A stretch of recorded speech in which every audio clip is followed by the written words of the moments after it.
Welcome Inside the Lines. I am Greg Sussman. He is Jared Smith. Tonight, the Knicks are in Indiana, and they are 11-point underdogs, according to the FanDuel Sportsbook, as they take on the Pacers. The total sits at 212.5. Jared, the Knicks have covered in 6 of their last 10 games. The Pacers have covered in 7 of their last 10 games. But Victor Oladipo is back for Indiana, which is going to make it tough defensively on the Knicks, especially without their 2-point guard. Yeah, exactly. Elfrid Payton, he's out with a suspension. Frank Ntilikina, he's out as well. I'm worried about the ball handling for the Knicks. Again, it's going to be Dennis Smith Jr. handling it all night long. He hasn't been great this year, turning it over a little bit too much.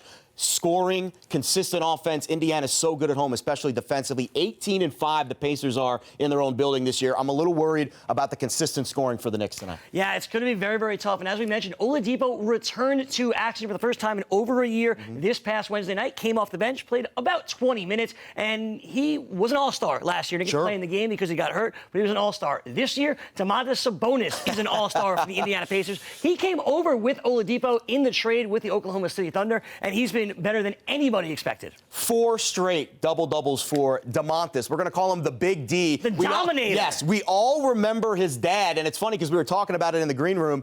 Domantas plays a very different style than his father did. It's a little more athletic. It's a little more slashing. He's increased his assist total from 2.9 to over 4 this year. So not only can he score, not only can he rebound, he can dish the basketball as well. He is going to be a problem for the Knicks tonight. Sabonis, how do you contain this guy? It's going to have to be a group effort in the paint for New York. The Miami Heat are in Orlando tonight, and we'll have that coming up with our Dalla Holla and more. Stick around. Inside the Lines continues right after this.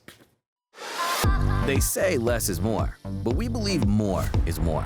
That's why we built FanDuel Sportsbook with more ways to bet, more ways to fund your account, more ways to cash in, and more ways to cash out, with payouts delivered straight to your bank account in as little as 48 hours. You want more? You got it. Join today and get a risk-free bet worth up to $500. FanDuel Sportsbook. More ways to win.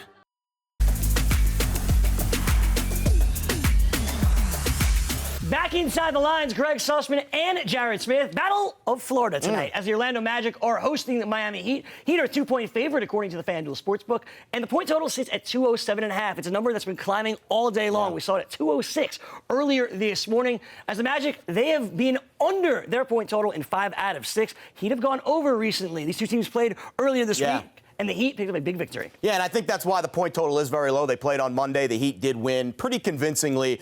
If you do want to bet an over with a total like this, you've got to get some consistent offense early because obviously Orlando has not been able to score. Bam Adebayo is the player to watch in this game. He's an all-star. He had a triple-double in his last game. He continues to cook for Miami. I like the Heat in this matchup. A little bit of a sprinkle on the over. I know you're on the other side there, though. You mentioned that Orlando has trouble scoring. They're the second worst team in the NBA in scoring, but they're the best team defensively. They don't let up any points. When these two teams played back in Orlando at the beginning of January, they went way under the number. They're going under again tonight.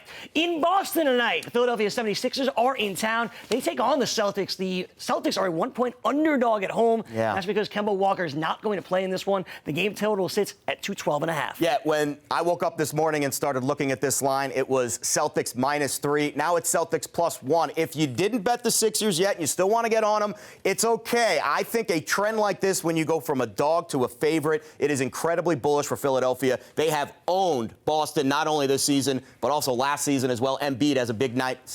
Sixers win. Sixers have played the Celtics 3 times this year. They've won all 3 of those games. Let's get to our Dalla Holla, our long shot bet of the night. Jared, your boy Trae Young's an all-star this year. Oh, yeah. How about this? Trae Young, 35 points or more, and they beat the Mavericks +550. Give me the little sprinkle there. No Doncic, no KP for Dallas tonight. Portland Trailblazers, for me, are on a second night of a back-to-back, but there's no hotter player in the NBA than Damian Lillard. He put up over 40 last night against the Lakers, and he averaged over 30 points per game in the month of January. I don't care about the points. He's going to have more than 10 assists tonight, something he's done in 3 consecutive games. The Blazers are going to beat the Jazz at home, and you get that at +800. For Jared Smith, I'm Greg Sussman. Knicks game night is next. Pacers